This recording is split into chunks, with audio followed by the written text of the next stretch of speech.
Assalamualaikum warahmatullahi wabarakatuh.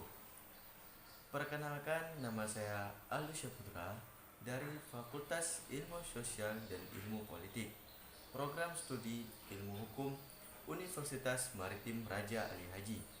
Di sini saya akan membahas tentang pengadilan hak asasi manusia. Pengadilan hak asasi manusia ini merupakan jenis pengadilan yang khusus untuk mengadili kejahatan genosida dan kejahatan terhadap kemanusiaan.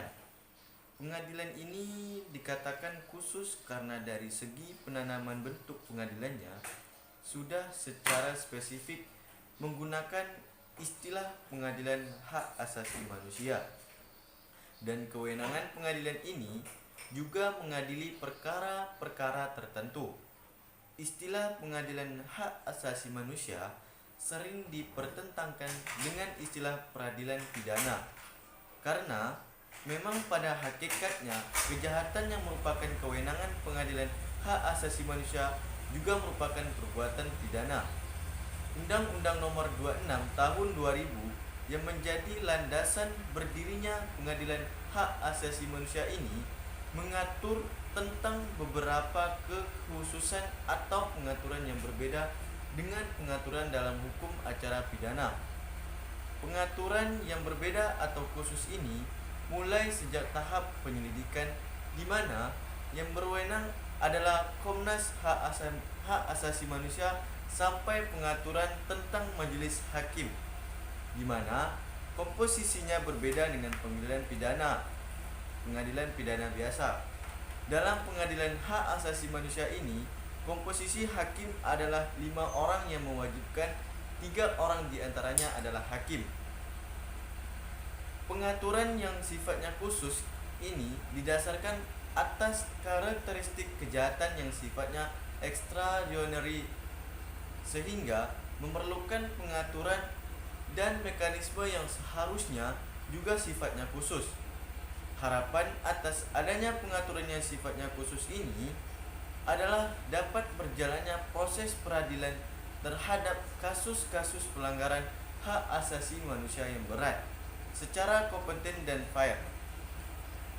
Efek yang lebih jauh adalah putusnya rantai impunity atas pelaku pelanggaran hak asasi manusia yang berat dan bagi korban. Adanya pengadilan hak asasi manusia akan mengupayakan adanya keadilan bagi mereka. Undang-Undang Nomor 26 Tahun 2000 tentang Pengadilan Hak Asasi Manusia telah dijalankan dengan dibentuknya Pengadilan Hak Asasi Manusia untuk kasus pelanggaran hak asasi manusia yang berat yang terjadi di Timur dalam praktiknya. Pengadilan hak asasi manusia ini mengalami banyak kendala, terutama berkaitan dengan lemahnya atau kurang memadainya instrumen hukum. Undang-Undang Nomor 26 Tahun 2000 ternyata belum memberikan aturan yang jelas dan lengkap tentang tindak pidana yang diatur dan tidak adanya mekanisme hukum secara khusus. Dari kondisi ini, pemahaman atau penerapan tentang Undang-Undang Nomor 26 Tahun 2000 lebih banyak didasarkan atau penafsiran hakim ketika melakukan pemeriksaan di pengadilan.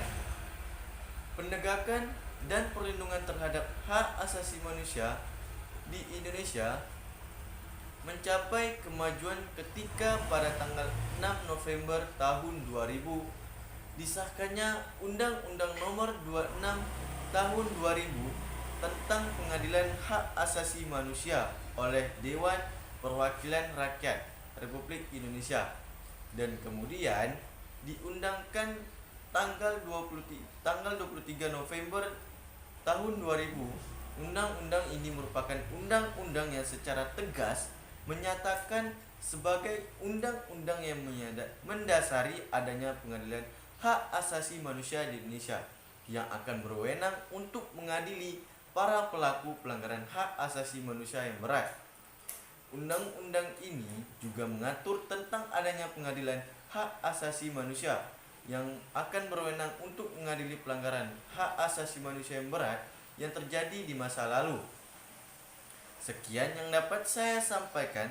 Semoga penjelasan ini jelas.